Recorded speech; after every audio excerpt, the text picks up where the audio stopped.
Les damos la bienvenida a todos a nuestro coloquio. En el día de hoy le corresponde al Comité de Epilepsia y contamos aquí con el doctor Andrés Quintana, que nos va a hacer la presentación de su caso documentado.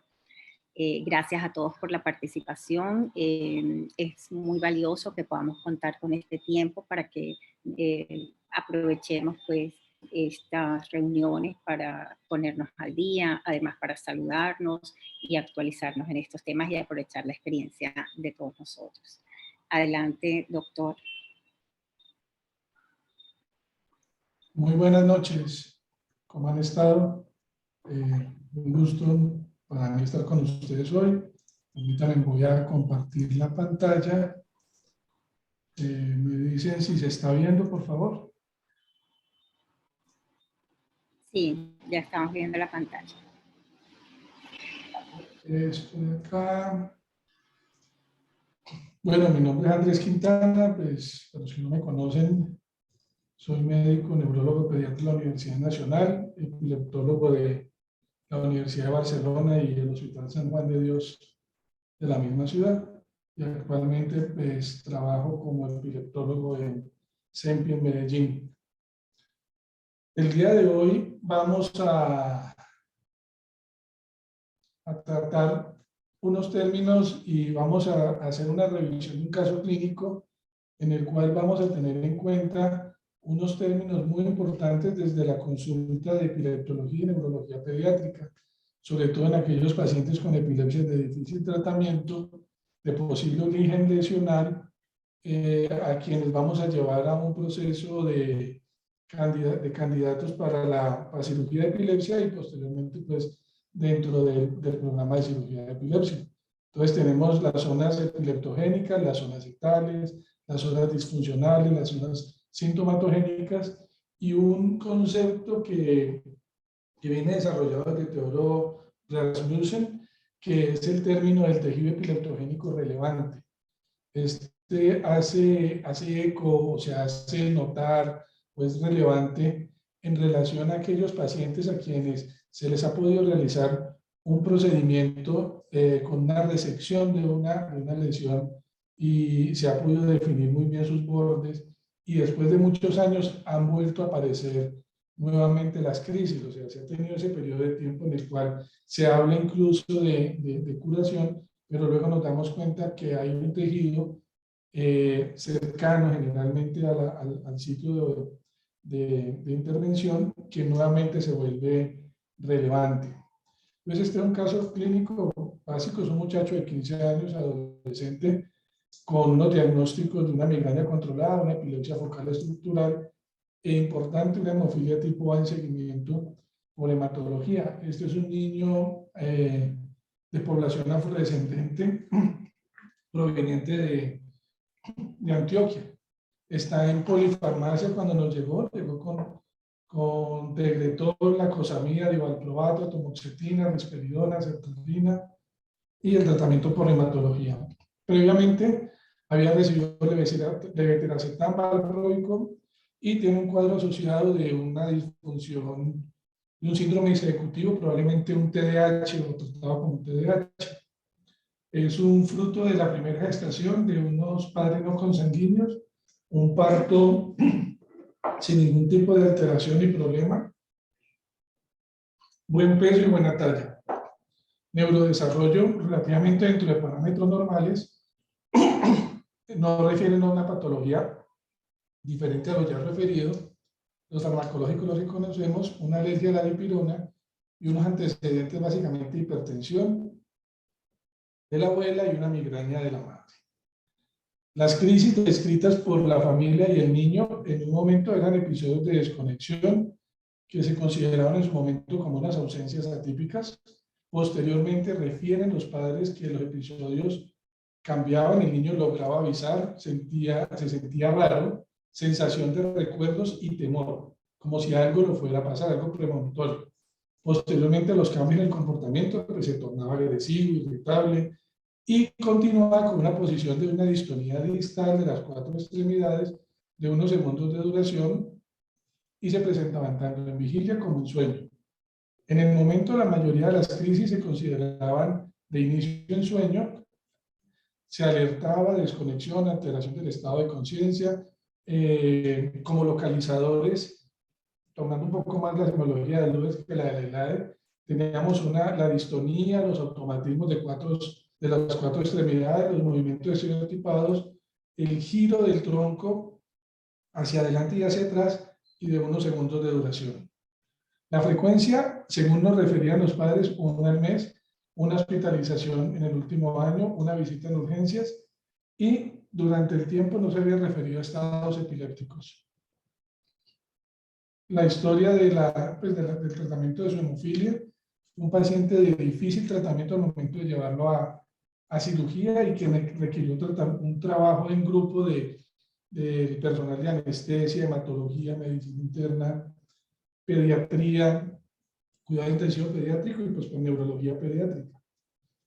Las videotelemetrías básicamente se describían o se encontraban con una alteración siempre a nivel temporal anterior medio, en algunas ocasiones con proyecciones a nivel posterior, pero siempre con una sospecha de un área funcional, de un déficit funcional y de una zona disfuncional a nivel frontal. Se refería a bilateral, pero era generalmente de predominio derecho. Teníamos una resonancia nuclear magnética, pues que ya está reportada como una esqueleto campal derecha por neuroradiología. Aquí donde tenemos otras instituciones diferentes de la nuestra, de CEMPI, y la zona era muy bien localizada, siempre en correlación con la esclerosis hipocampal derecha. Ya con la resonancia nuestra encontrábamos unas alteraciones monomorfas de ondas dentro del rango de delta, de mediana a gran amplitud, con localizaciones temporales anteriores a medias que proyectaban hacia la región posterior. Y encontramos dos eventos críticos durante el trazado, el cual se los voy a mostrar. Me permiten un momento. Me parece importante el cuadro semiológico del niño. Este es el trazado basal, básicamente con una ligera simetría entre las regiones frontoparietales y un poco temporales de predominio en el hemisferio derecho. Este episodio es crítico en sueño, donde tenemos registro, aquí lo voy a parar un momento, a nivel de deltoides y banda abdominal, en conjunto con el electrocardiograma, como registro de poligrafía. Y en este trazado en especial encontramos primero un aplanamiento del registro de la banda abdominal, que si me permiten, se correlaciona con una lentificación difusa en rango de delta de moderada a gran amplitud, de inicio muy sobre las regiones temporales anteriores a medias y que rápidamente progresa a regiones centrales y contralaterales. Y clínicamente se nos manifiesta con el aplanamiento de la banda abdominal, el giro de la cabeza, básicamente lo mismo que nos describen los padres, el comportamiento un poco desorganizado, el proceso de despertar, alertamiento, la ligera postura distónica, los automatismos manuales, y vamos viendo cómo progresa esa actividad y se va localizando y reclutando sobre las regiones temporales medias y progresa sobre toda la parte anterior. Si ustedes se fijan, entre T6 a O2 es poco lo que progresa. La crisis es corta relativamente, pero muy difusa en su semiología. Y básicamente el paciente sale y queda en un intercrítico, en un postcrítico que digan, de una lentificación sobre estas áreas lesionales. Lo cual nos hace a nosotros sospechar en esos primeros términos de los que empezamos a hablar, en una zona epileptogénica muy probablemente centrada en la zona descrita por radiología. Sin embargo, por la semiología de la crisis, ese despertar confuso, ese aplanamiento de la banda abdominal justo antes del cambio electrográfico de los grafoelementos encontrados en ese hemisferio derecho nos hace sospechar en una actividad de origen profundo, probablemente de regiones mesiales y probablemente con un inicio un poco más anterior al que nos habíamos pensado. Permítame un momento. Tengo aquí algo de los trazados encontrados, algo de la actividad irritativa, algunas puntas localizadoras, de igual manera algo de actividad delta y algo de actividad casi que me localiza sobre esta región temporal anterior, en F8, un poco hacia el nivel de T4. Y hay algo que es muy llamativo y que describe muy bien Tassinari, Gastaud y Aicardi, que es esa propagación o esa presencia de ritmos beta con el uso algunas veces de benzodiazepinas o algunos medicamentos, y donde no se expresan, que se refiere como muy probablemente de la zona lesional. Luego encontramos lo que ya vimos en el video, poco más del registro electroencefalográfico, la lentificación postcrítica, lo que nos refieren las resonancias, las alteraciones y la resonancia cerebral funcional que se hizo en el INDEC, donde nos encontraban que los paradigmas en generación de lenguaje estaban en los hilos frontales inferiores de predominio izquierdo y generalmente las decisiones semánticas, lenguaje, memoria, aunque en algunos casos eran compartidas. Un momentito. Se me zafó algo, qué vergüenza. Generalmente encontramos que la dominancia era izquierda y que la representación de la memoria era bilateral. Encontramos algo de la resonancia, estas son las secuencias de las que vimos, y un momento, porque de las imágenes extraigo, pues encontramos lo descrito básicamente por los neuroradiólogos, la alteración a nivel estructural, circunscrita generalmente a nivel de amígdalo e hipocampo, con una sospecha clara de una esclerosis mesial hipocampal como posible zona lesional.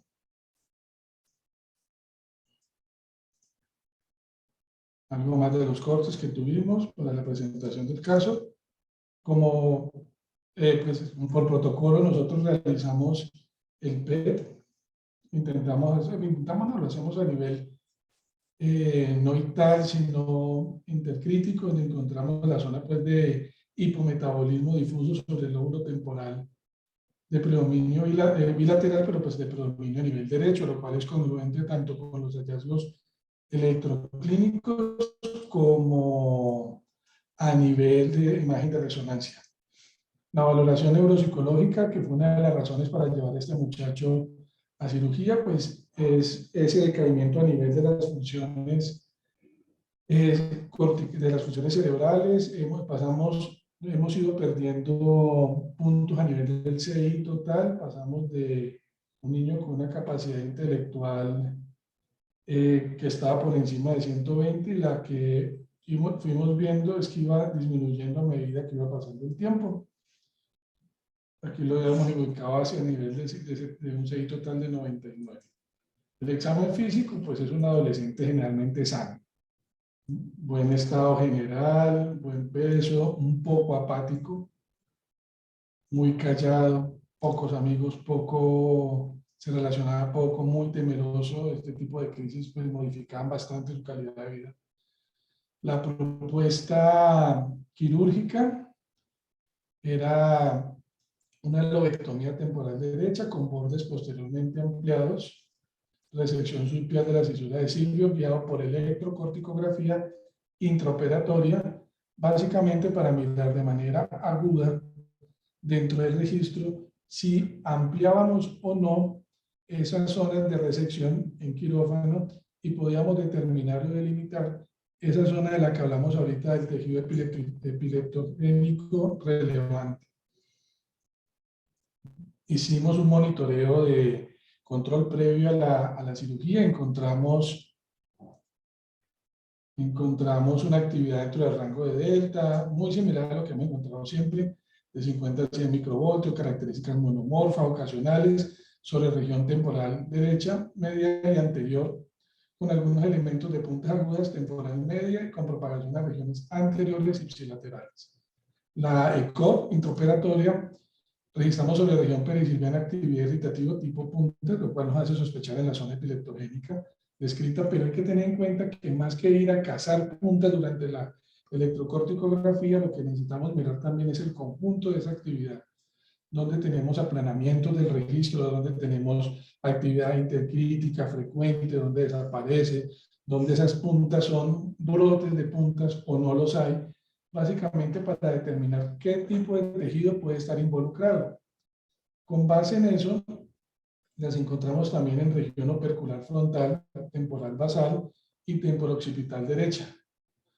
Con esto pudimos determinar los posibles bordes quirúrgicos y se decidió realizar la intervención previamente descrita al paciente. Esta es la descripción que se hizo del proceso quirúrgico, la nota operatoria.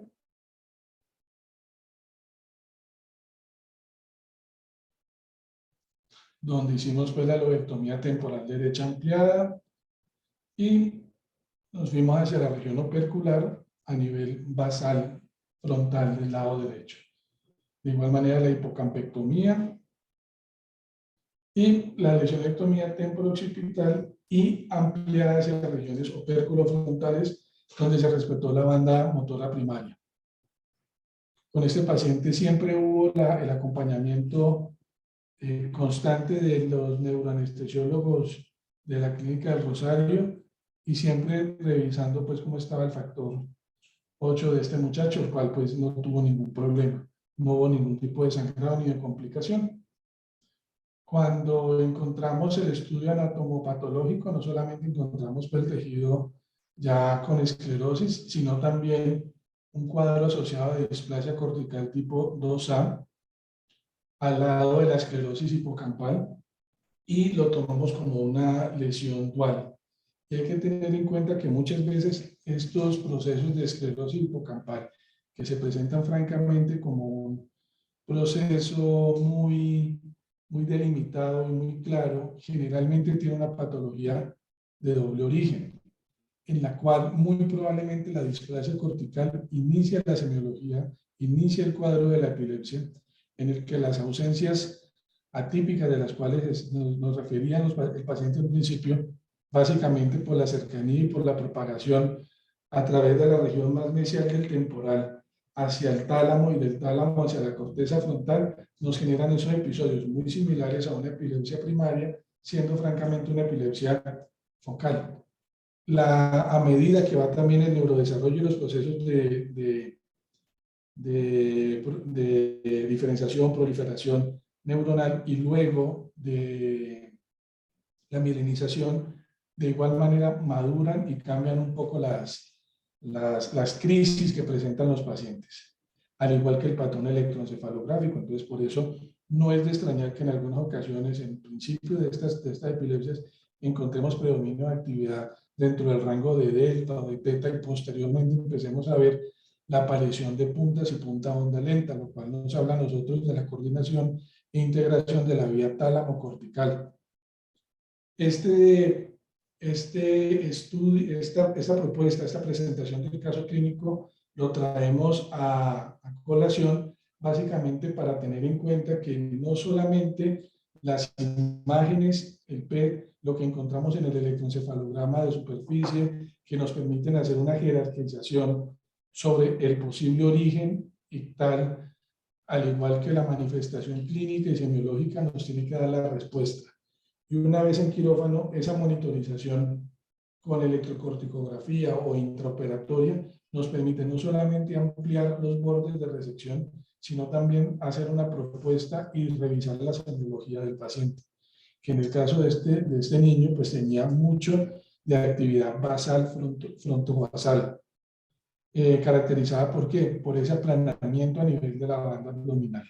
Toda esta semiología de estructuras profundas se correlacionaron dentro de la propuesta terapéutica, en este caso quirúrgica, al igual que nuestra propuesta pues de jerarquización de los procesos que nos permitieron llevar a cabo este procedimiento. Gracias. Quedo pendiente si algo más para ampliar, básicamente el cuadro, el caso clínico que les traía. Muchas gracias, doctor. Muy interesante este caso. Esperamos, pues, los comentarios o las preguntas.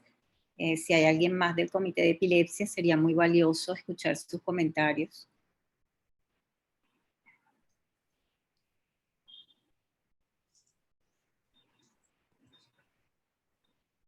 Bueno, si alguien, pues también para contarles que el desenlace posoperatorio del paciente es una remisión total de las crisis. El paciente quedó con una ligera paresia a nivel del brazo y cara, un facial central, y en el momento con rehabilitación logró nuevamente la funcionalidad de su miembro superior, y un poco de la paresia así a nivel central sí se presentó por la intervención a nivel de la zona opercular basal. Pero pues el paciente está literalmente libre de crisis. Y estamos esperando un poco de tiempo. Esta cirugía fue alrededor del 16 de febrero de este año, y estamos en proceso ya en unos meses de iniciar desmonte de medicación, paulatina y escalonadamente. Muchas gracias.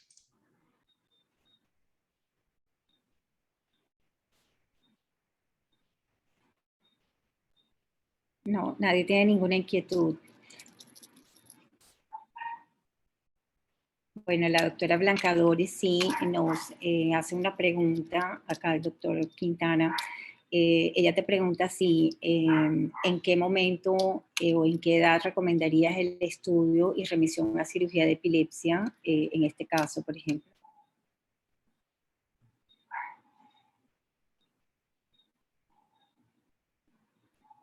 Tienes el micrófono apagado.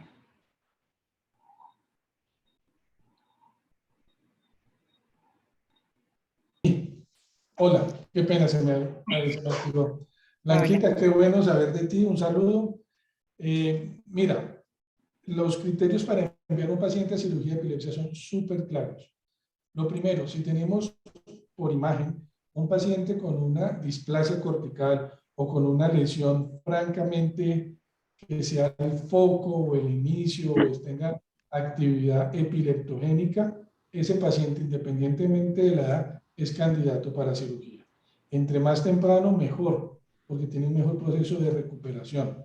Tenemos acá el caso de un niño de 9 meses que vimos en conjunto con la doctora Camacho. No se pudo llevar a cirugía, los papás no quisieron, pero con una displasia que se pudo diagnosticar a los 9 meses en una epilepsia francamente intratable.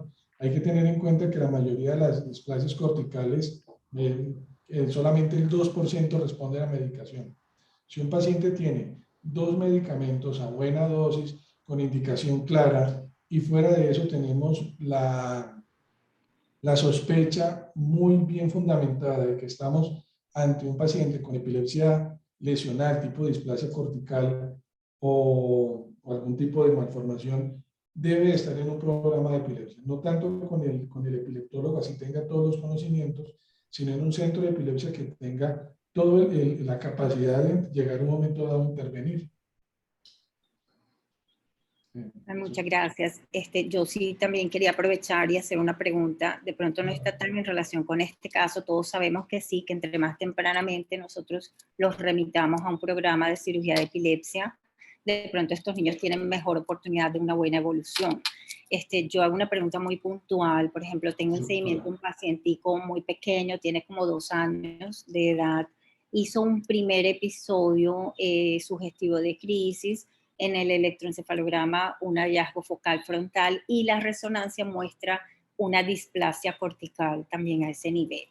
El niñito nunca ha vuelto a hacer un episodio, o sea, no ha tenido una sola crisis, es más, la familia nunca lo medicó y está perfecto su desarrollo psicomotor, su estado neurológico. Sabemos que esas displasias corticales en algún momento va a comportarse como una epilepsia refractaria. En un niño tan pequeño, digamos, ¿sería ya este el momento de empezar a hacer algo o uno espera que aparezcan las crisis?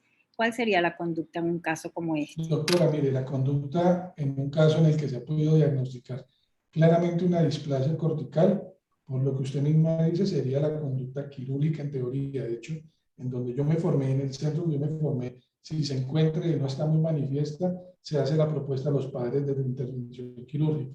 Sin embargo, eso también es muy dependiente y muy respetable. Si el paciente está francamente sin crisis, sencillamente se le hace por el momento seguimiento, o por lo menos es lo que nosotros estamos intentando llevar a cabo. Ok, muchas gracias. Irma, yo a ese paciente le haría electroencefalogramas seriales. Ok. Porque lo que uno ha notado también es que así no tenga crisis clínicas, pero si tiene mucha actividad intelectual, ese tiene mayor tendencia probablemente de ser, de volverse refractario también, ¿no? Sí, sí, claro, mi preocupación es esa justamente, porque la imagen, de hecho yo, ya él tiene varias resonancias y las he enviado al Garrahan, que fue donde yo me formé, y a otros lugares a revisar la imagen como para estar segura, porque el niñito, la verdad que el niñito está perfecto, pero siempre tengo esa preocupación y lo he remitido, pero como los papás lo ven también, ellos tampoco como que se preocupan tanto, de pronto no creen mucho que realmente hay una lesión, o como no ha tenido crisis y madurativamente va bien, pero siempre tengo esa preocupación, ¿hasta cuándo uno espera? Espero que aparezcan síntomas o, bueno, no sé. Lo otro que también hay que tener en cuenta es que no todas las crisis tienen una manifestación motora, ni tampoco tienen una manifestación tan florida, como dijo quien acabo de hablar, que no vi. Hay que tener en cuenta las crisis que no tienen, las crisis eléctricas o las crisis, y más en un niño tan pequeño que no tiene cómo manifestar un evento vegetativo o lo que se consideraba antes como un aura, que ahora sabemos que son síntomas de localizadores de epilepsias que tienen un origen en una zona no muy elocuente, por decirlo de alguna forma. Entonces probablemente el paciente tenga crisis, pero no nos estemos dando cuenta. Listo, muchas gracias. Buenas noches. Hola, Nati. Hola, un besito, felicitaciones. Gracias. Quería hacer un comentario para el paciente de Irma. Irma, una cosa importante es hacerle seguimiento. Tú misma dijiste que los papás no quisieron medicarlo. Uno no puede obligar a los papás, pero sí darles ciertas claves que se constituyan como indicadores de signos de alarma de que hay que cambiar el plan del manejo expectante.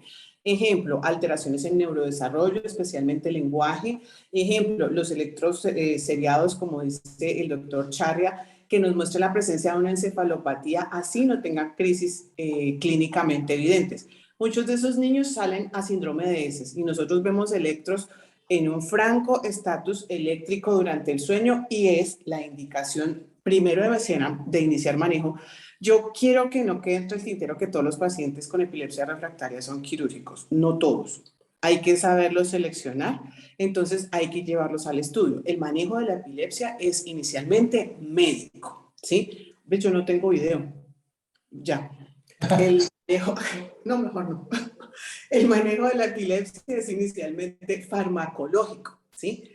El paciente que cumple criterios de refractariedad es aquel que pasa a la siguiente fase para recibir el estudio y decidir una opción quirúrgica, si es viable o no y cuál de ellas. ¿Sí? Entonces, ese paciente, como cualquier otro con epilepsia, ante la más mínima evidencia de deterioro clínico, y en eso hay que ser súper claros como papás, empoderarlos para que ellos sean nuestros coequiperos, entonces se inicia la medicación. Lo más temible para mí, porque he tenido esos pacientes, es un ESES, un estatus eléctrico durante el sueño de ondas lentas, porque es que los papás lo ven bien, el niño juega, el niño va al jardín, pero pues se duerme y ese trazado es un desastre, ¿sí? Entonces explicarles claramente, empezar el manejo farmacológico igual escalonado, se maneja como un ESES y si no, pues ya se les plantea la opción quirúrgica. Lo que pasa es que en nuestra cultura, entrar de primerazo con una opción quirúrgica es terrible para los papás. O sea, realmente uno de papá siente que el mundo se le hunde a los pies, entonces eso toca suavecito. Suavecito pero firme en la medida que no veamos un deterioro evidente del paciente. Si hay algún deterioro clínico, pues ahí sí toca correr y explicarles, etcétera. Pero sí quería que quedara como eso puntualizado. Gracias. Claro, muchas gracias, Natasha.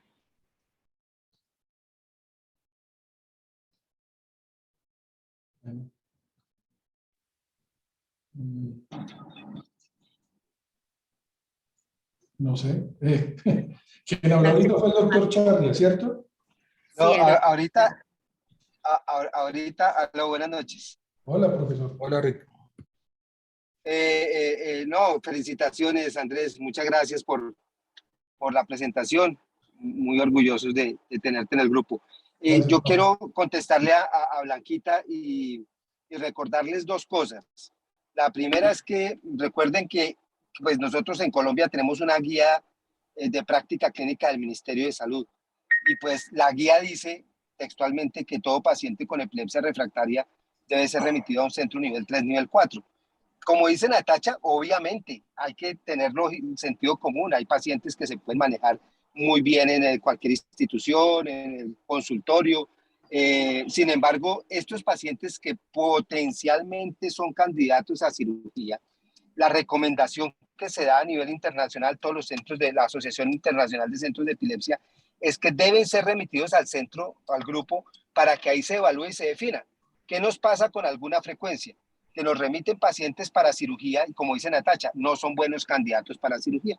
Son muchas las variables a tener en cuenta, no solamente el que la epilepsia sea refractaria como tal, influyen muchos factores, la condición del chico, sus enfermedades o comorbilidades, hay las mismas alternativas de tratamientos que pueden estar disponibles en los centros de este nivel 3 o 4, dieta cetogénica, cannabis medicinal o cannabinoides, o incluso estudios de fase 3 de medicaciones, fármacos o dispositivos nuevos. Todo eso es importante tenerlo en cuenta porque eso es lo que debe tener un centro nivel 4 a nivel en general. Entonces, la recomendación no solamente de la guía de práctica clínica, sino la recomendación de nosotros en los centros de epilepsia es no lo manden a cirugía como tal, porque es que ya llegan los papás con una preconcepción que a veces es difícil de desmontar, ya sea por una alternativa de tratamiento que se les ha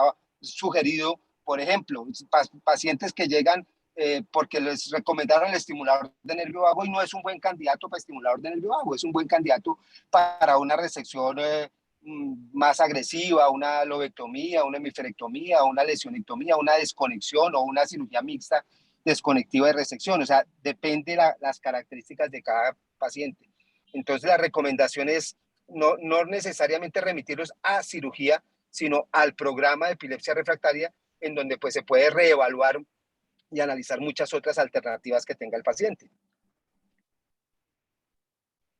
Sí, estoy totalmente de acuerdo y yo creo que sí, es válido que remitamos los pacientes. De hecho, yo creo que cuando uno remite un paciente para un centro de epilepsia o una valoración por un grupo de trabajo en epilepsia, no necesariamente uno lo está mandando a que le hagan una cirugía o un proceso, sino una valoración y tener una opinión de personas que se dedican y de pronto tienen más experiencia. Entonces, no necesariamente, y yo creo que ninguno de nosotros cuando remite a un paciente le dice al paciente que va para que lo operen, sino precisamente para tener una valoración más completa y de pronto tener esa opinión y el camino a seguir, ¿cierto?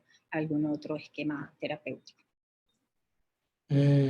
Bueno, si ustedes me permiten, y teniendo en cuenta la pregunta de la doctora, tenemos un caso, no es el caso que teníamos hoy, pero retomándolo, si les parece, es nuestro un paciente que tiene un síndrome opercular bilateral, que nos llega a nosotros porque tiene unos cuadros asociados de tos, irritabilidad, siempre estereotipados, y que nos dimos cuenta que corresponden a eventos críticos. Si les parece, lo podemos mirar y también revisarlo.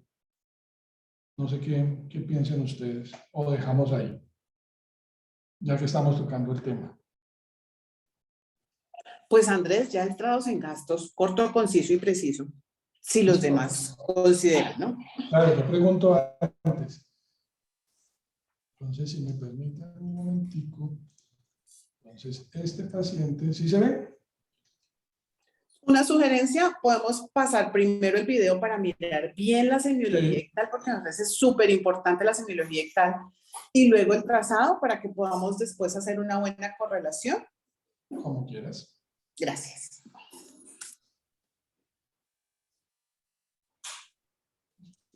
¿Se ve bien el video? Más grande, por favor. Con todo gusto. Eso, gracias.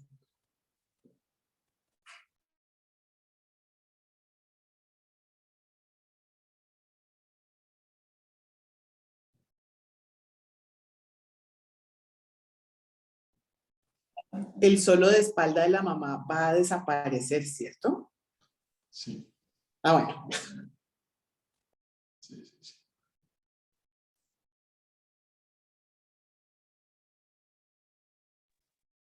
Recuérdenme, porfa, que llegué un poquito tarde. Ese vómito es ictal, preictal, posictal. Ictal. Gracias. Gracias. Un poco de la ataxia, lo que refiere a la mamá es que se despierta, tiene vómito, inquietud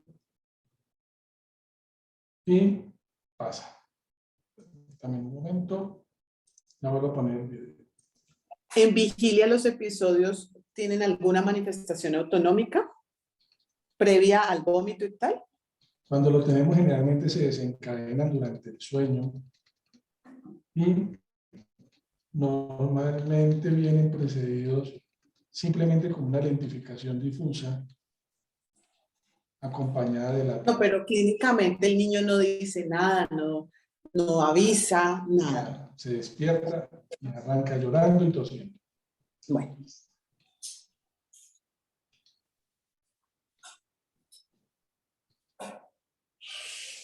Entonces, aquí tenemos el trazado.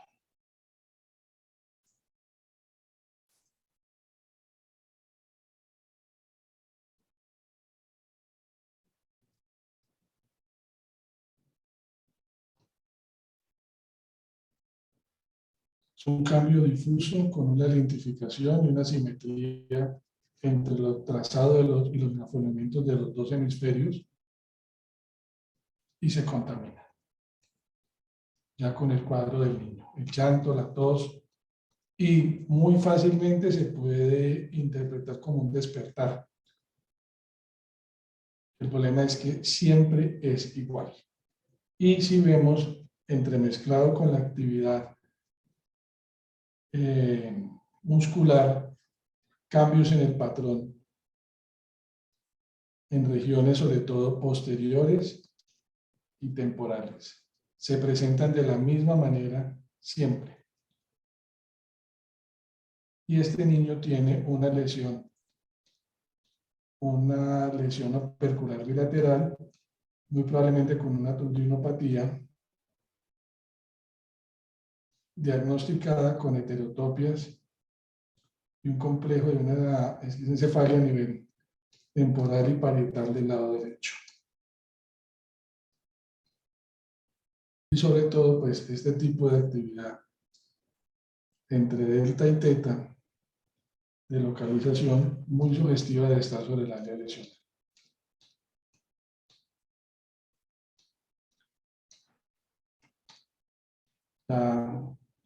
Luego vemos un poco del postclítico y la recuperación.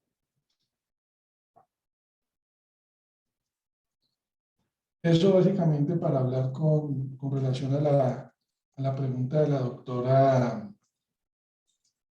Irma, que hablábamos ahorita sobre las manifestaciones y la clínica y a veces las manifestaciones del electroencefalograma, lo registrado. Muchas veces por la misma localización de las lesiones no vamos a encontrar un patrón típico de descarga epiléptica, como podría ser puntas, polipuntas, punta honda. Simplemente encontramos el mismo patrón muy sugestivo de crisis, en este caso unas crisis con un componente vegetativo importante, con elementos localizadores y probablemente facilitadores durante el sueño, que tiene una correlación con una alteración, en este caso estructural. ¿Y qué propuesta terapéutica le van a dejar a ese niño? No, este niño llegó para valoración con nosotros en este momento. Llegó ¿Y qué atrasado y piensa? estamos revisándolo. ¿Y qué has Pues pensado? pues este muchacho está en monoterapia, primer medicamento, y probablemente el tratamiento va a seguir. O sea, no es refractario ahora. Apenas está entrando en el estudio, apenas va a pasar con nosotros. Bueno, y evolución a refractariedad, ¿cuál es la propuesta? ¿Qué Este pensarías? muchacho no es quirúrgico, este muchacho es para un ¿Cierto? tratamiento muy probablemente con un mecanismo de estimulación. Sí, Probablemente un PNS. porque es bilateral la lesión, aunque las crisis que mostraste ahí están solo derechas, pero Sí, la lesión, esa lesión, por lo mismo, la lesión o la alteración estructural es bilateral. Por eso hablábamos de esos términos al principio. Zona epileptogénica, zona lesional, zona irritativa y tejido epileptogénico relevante. Siempre en ese pensamiento, en la jerarquización desde el punto de vista del grupo de epilepsia. En este caso tenemos un paciente que no tiene un daño a nivel de las estructuras límbicas, entonces un estimulador vagal por el mecanismo de propagación a través del tronco encefálico, del tálamo y todas las estructuras, pues nos podría servir, sobre todo para el tratamiento de este caso.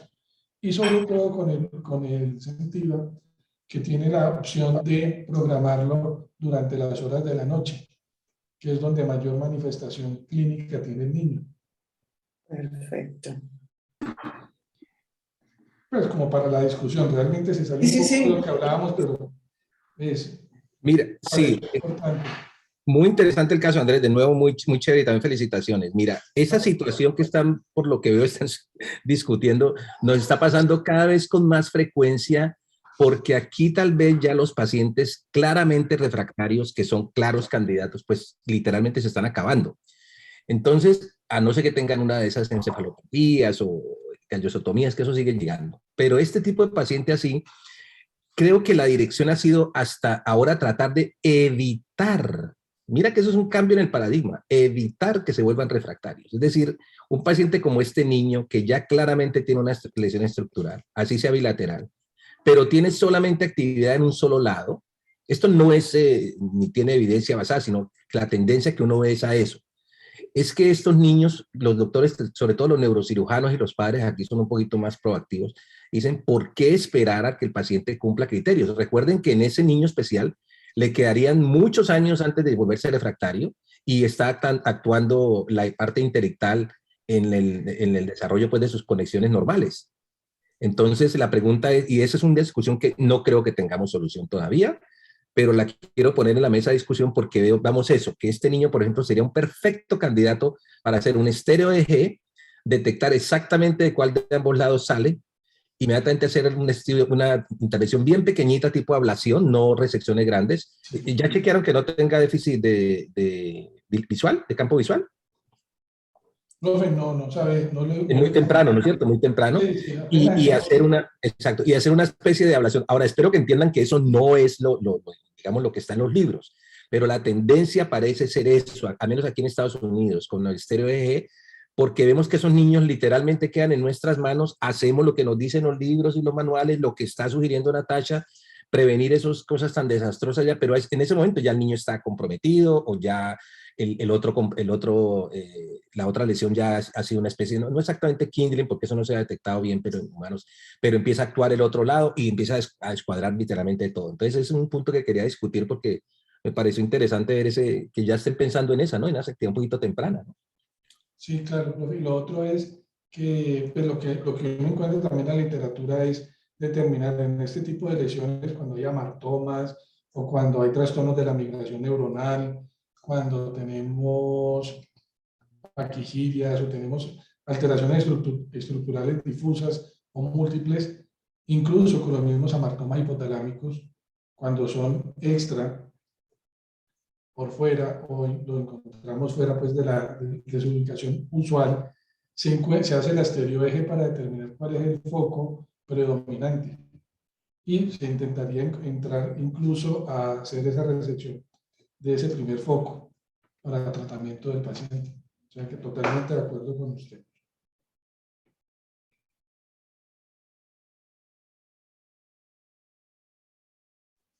No sé si Yo alguien... no lo operaría. No, en este momento no. No, ni en este momento ni después para una cirugía resectiva. Por... Lo que hemos visto con esos pacientes chiquitos en los diferentes centros, porque hay pacientes que rotan por todos los centros de epilepsia, inclusive después de operados. Se operan muy chiquitos cuando el foco es muy maduro, así, muy inmaduro, perdóname. Tú puedes tener una displasia enorme, pero solo un pedacito es el foco. Y la lesión es bilateral. Entonces se reseca el foco que se encontró en ese momento en un cerebro inmaduro. Y 4 o 5 años después, el otro lado está dando problemas y sin posibilidad de meterle mano. Pero entonces, pues es lo que he visto en varios pacientes. ¿Sí? Entonces ya después termina uno en estimulador de nervio bajo, porque ¿qué más le va a hacer? Pero también a ti es la invitación de esta charla, es esa invitación a valorar y siempre, esto realmente es muy viejo, o sea, si esto viene desde Theodore Rasmussen, es porque es muy antiguo, es valorar ese tejido epileptogénico relevante. Sí. No solamente aquel tejido o aquella zona que me está generando la actividad o la manifestación clínica inicial, sino aquel que tiene esa potencialidad de generar la futura. Porque así se haga la lesión temprana, la lesionectomía temprana, la intervención temprana, reaparecen nuevamente las crisis. Y no solamente es cuestión de redes neuronales, sino también de que es que esas alteraciones displásicas siempre son, o en gran medida son generadas, o ya sea por lesiones o alteraciones prenatales, perinatales o de causa genética y tienen una manifestación un poco más amplia. Entonces, a eso es la invitación. La invitación es mirar siempre, claro, no solamente sí. la intervención in situ aguda, sino proyectarse aquí. Muy probablemente ese paciente que estamos interviniendo va a tener una recaída y va a tener una reaparición de crisis posterior. Perfectamente claro. Y sobre todo lo que dice Gustavo, evitar la refractariedad, es decir, empezar el manejo precoz, hacer los switches de medicación oportunamente, vigilar los efectos que no sean antagónicos entre los medicamentos, digamos, hacer buenas combinaciones de medicamentos, usarlos a dosis terapéuticas. A veces todavía se ve que hay gente que le tiene miedo a usar los medicamentos a dosis terapéuticas. Usemos los medicamentos a dosis terapéuticas, porque es la única manera de decir que agotamos ese recurso. Y ya pasadas estas etapas, se remite al estudio, como tú ya dijiste, la valoración concienzuda de la zona epileptogénica para definir otras alternativas terapéuticas. Muy chévere. Muchas gracias, Andresito. No, con todo gusto. Gracias a ustedes por la invitación. Sí, felicitaciones de nuevo, Andrés. Mucho gusto. Gracias. Bueno, si no hay más comentarios o preguntas, no queda más que agradecer al doctor Quintana por su excelente presentación, unos casos muy ilustrativos, y a todos los participantes por sus valiosos aportes. Si no hay más comentarios, entonces yo creo que podemos dar por terminada la sesión de hoy. Muchas gracias a todos y muy buenas noches. Gracias a todos y felicitaciones. Gracias. Cordial saludo a todos. Muchas gracias. Dios les pague. Muchas gracias, Andrés. Profe, muchas gracias. Y a todos. Quintanita, gracias. Un gusto saludarlos. Gracias a todos. Bueno, feliz noche. Chao. Buenas noches, chao. Buena tarde.